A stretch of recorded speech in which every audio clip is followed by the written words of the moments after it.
अभी तक बहुत सी चीज़ें जान चुके हैं कॉन्स्टिट्यूशन के बारे में। कॉन्स्टिट्यूशन क्या है, नियम कानून क्या होते हैं, क्यों ये हमारे लिए ज़रूरी हैं, अब हम इसके बारे में जानते हैं। Why do we need constitution?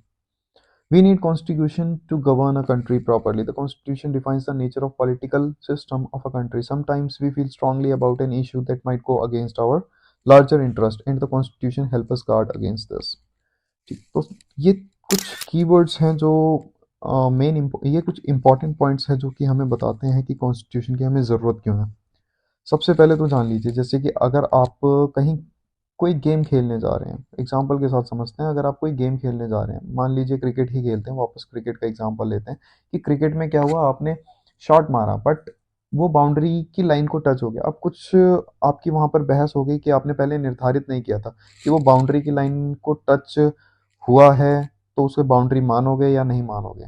या फिर जैसे कि गली क्रिकेट खेलते हैं, गली क्रिकेट में क्या होता है कि भाई हम बाउंड्री तो रख देते हैं लेकिन बीच में एक पेड़ आ जाता है। अब उस पेड़ को टच हो गया, वो पेड़ एक्चुअली में बाहर लगा हुआ है लेकिन उसकी जो टहनियाँ हैं, उसकी जो ब्रांचेज है वो बाउंड्री के अंदर आ रही हैं।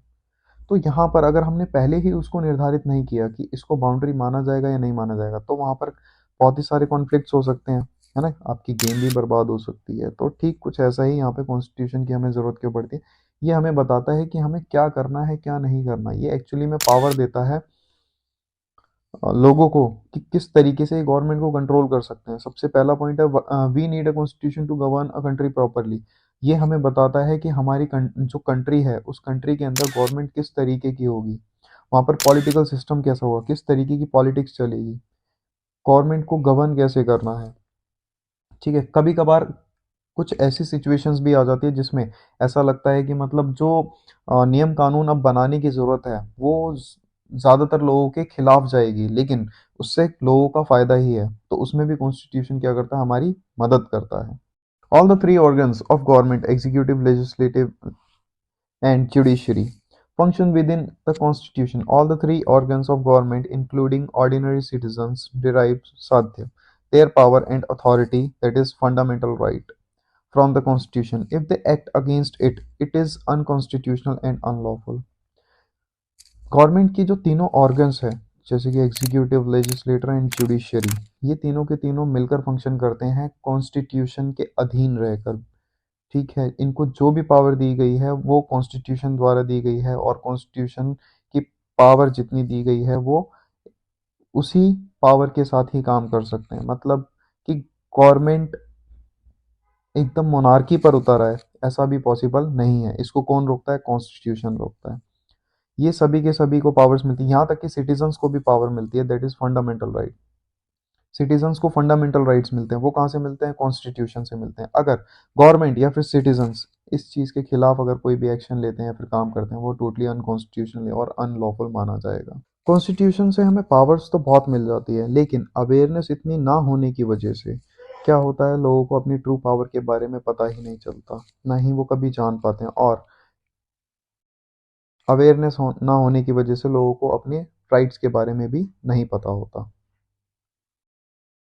इन जनरल तो हमने जान लिया कॉन्स्टिट्यूशन क्या है और क्यों हमें ज़रूरत है किसी भी कंट्री के लिए। बट अब हम जानते हैं कि हमें वेरियस फंक्शंस भी परफॉर्म करने होते हैं। अब हम एज अ सिटीज़न एक एक जगह पर रह रहे हैं, तो हमें डे टू डे लाइफ में कुछ फंक्शंस परफॉर्म करने होते हैं, या फिर हम कोई ऑर्गेनाइजेशन वगैरह ज्वाइन करते हैं, या फिर ऑर्गेनाइजेशन का हिस्सा हो सकते हैं, एजुकेशन सिस्टम का हम हिस्सा हैं, रिलीजियस या फिर कल्चरल प्रोग्राम्स के हम हिस्सा होते हैं। ठीक है, हमारी कुछ रिलीजियस बिलीव्स हैं, ट्रेडिशंस हैं। तो इन सभी चीज़ों के बारे में कौन बताता है हमें?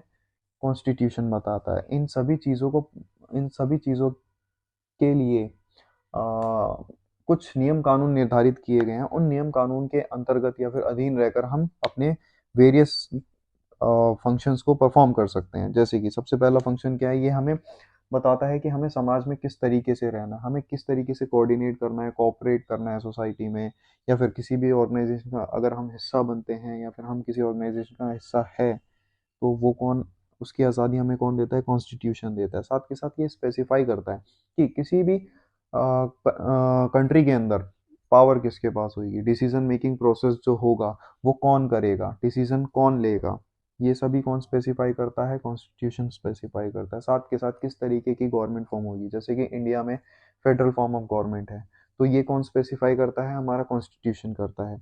अब गवर्नमेंट 2 लेवल्स में बटेगी, ये कौन स्पेसिफाई करता है? हमारा कॉन्स्टिट्यूशन करता है। एक लोअर हाउस रहेगा, एक अपर हाउस रहेगा, ये कौन डिसाइड करता है? कॉन्स्टिट्यूशन डिसाइड करता है। साथ के साथ कॉन्स्टिट्यूशन एनेबल करता है गवर्नमेंट को भी कुछ पावर देकर कि वो सिटीजन्स के लिए कुछ काम कर सके, और साथ के साथ सिटीजन्स को भी कुछ ऐसे राइट्स देता है जिसकी वजह से अगर गवर्नमेंट उनके साथ कुछ गलत कर दिया, फिर गवर्नमेंट का कोई ऐसा लॉ आता है जो सिटीजन्स के लिए कहीं ना कहीं नुकसानदायक है, उसमें भी कॉन्स्टिट्यूशन हमारी मदद करता है, हमें राइट्स देता है कि हम अपने राइट्स के साथ जी सकें।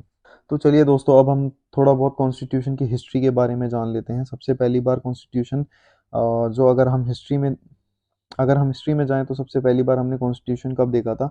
जो अशोका के एडिक्ट्स हैं, एडिक्ट्स जैसे कि रॉक पिलर्स हो गए या फिर बड़े बड़े पत्थरों पे इंस्क्रिप्शंस किए गए हैं, एनग्रेविंग की गई है पत्थरों पर, कुछ नियम कानून लिखवाए गए अशोका ने अपने पूरे एम्पायर में जगह जगह पर, कि वो किस तरीके से एडमिनिस्ट्रेशन करेंगे। तो कॉन्स्टिट्यूशन की कहीं ना कहीं हमें झलक वहां से देखने को मिलती है, क्योंकि कॉन्स्टिट्यूशन क्या है? एक ऐसा डॉक्यूमेंट जहां पर नियम कानून लिखे हों।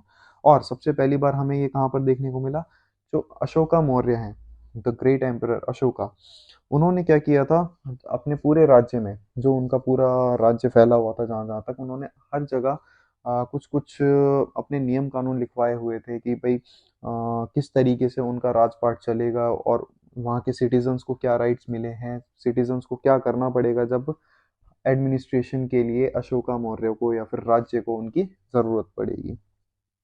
देन उसके बाद ईस्ट इंडिया कंपनी ने काफ़ी हद तक यहाँ पर पलासी में कंट्रोल किया। बैटल ऑफ पलासी जीतने के बाद, जो वेस्ट बंगाल और कोलकाता वाला एरिया था, बंगाल का एरिया, उन्होंने वो कंट्रोल किया, वहाँ पर एडमिनिस्ट्रेशन किया। उस एडमिनिस्ट्रेशन में भी हमें कहीं ना कहीं देखने को मिलता है कॉन्स्टिट्यूशन, क्योंकि उन्होंने कुछ नियम कानून बनाए, किस तरीके से ट्रेड होगा, टैक्स क्या लिया जाएगा, ये सभी की सभी चीज़ें क्या बताती है? हमें कॉन्स्टिट्यूशन के बारे में बताती है। फिर उसके बाद ईस्ट इंडिया कंपनी ने पूरा ऑल ओवर इंडिया में ही कब्जा कर लिया था। जब क्या हुआ था? ब्रिटिश राज आया था। अब ब्रिटिश राज में, अब जब ईस्ट इंडिया कंपनी ने पूरी तरीके से कलकत्ता पे कंट्रोल कर लिया, कलकत्ता एक सिंगल सेंटर बन गया, वहां से अपना नियम कानून चलाया, बट 1857 की क्रांति हुई, रिवॉल्यूशन ऑफ 1857, उसके बाद पूरा कंट्रोल किसके पास चला गया? ब्रिटिश राज। मतलब इंग्लैंड, अब इंग्लैंड में बैठे बैठे इंग्लैंड का पार्लियामेंट इंडिया को पूरी तरीके से कंट्रोल कर रहा था। तो अब जितने भी नियम कानून बनाए गए वो ब्रिटिश पार्लियामेंट द्वारा बनाए गए। वहां से हमारी मेन कॉन्स्टिट्यूशन की शुरुआत हुई। कॉन्स्टिट्यूशन की झलक तो बहुत पहले से दिख रही है। नियम कानून, क्योंकि कई तरीकों से भारत के अंदर नियम कानून बनाए गए, उन्हें रिटर्न फॉर्म में लाया गया, बट जो मेन शेप ली थी इंडियन कॉन्स्टिट्यूशन ने, वो कहाँ से शुरुआत हुई? ब्रिटिश राज से। जब ब्रिटिश राज में कई तरीके की डिमांड्स की गई भारतीयों द्वारा, भारतीयों ने भी हिस्सा लिया बढ़ चढ़कर एडमिनिस्ट्रेशन में, तब वहाँ पर नियम कानून बनाए गए भारत के, और इस तरीके से इंडिया का जो कॉन्स्टिट्यूशन है उसकी शुरुआत हुई। और फाइनली इंडिया का कॉन्स्टिट्यूशन 26 नवंबर 1949 को बनकर तैयार हुआ, और 26 जनवरी 1950 को ये लागू कर दिया गया। ये कुछ पिक्चर्स एंड लोकेशंस हैं जहाँ जहाँ पर अशोका के एडिक्ट्स मिले थे, मतलब अशोका के इंस्क्रिप्शंस मिले थे जिनमें कुछ नियम कानून वगैरह लिखे हुए थे। ये दीवारों पे बनवाए गए थे, बड़े बड़े पत्थरों पे बनवाए गए थे। अशोका ने अपने पिलर्स तक खड़े करवाए थे, जैसे कि ब्राह्मी के अंदर सिक्स पिलर का एक आप यहाँ पे पिक्चर देख सकते हैं, और साथ के साथ मैप में भी आप देख सकते हैं कि डिफरेंट डिफरेंट लोकेशंस पर किस तरीके से अशोका के इंस्क्रिप्शंस मिले थे। ये ईस्ट इंडिया कंपनी का एग्जाम्पल है। अब जैसे हमने ईस्ट इंडिया कंपनी के बारे में बात करी कि ईस्ट इंडिया कंपनी आई थी, मतलब सन 1600 एडी के आसपास से आई थी, और 1765 तक ईस्ट इंडिया कंपनी ने बैटल ऑफ पलासी जीत कर पूरी तरीके से कंट्रोल किया था, 1765 तक। फिर उसके बाद उसने किस तरीके से टैक्सेशन के नियम कानून लेकर आया, और नवाब ऑफ बंगाल को किस तरीके से वो कंट्रोल कर रहा था।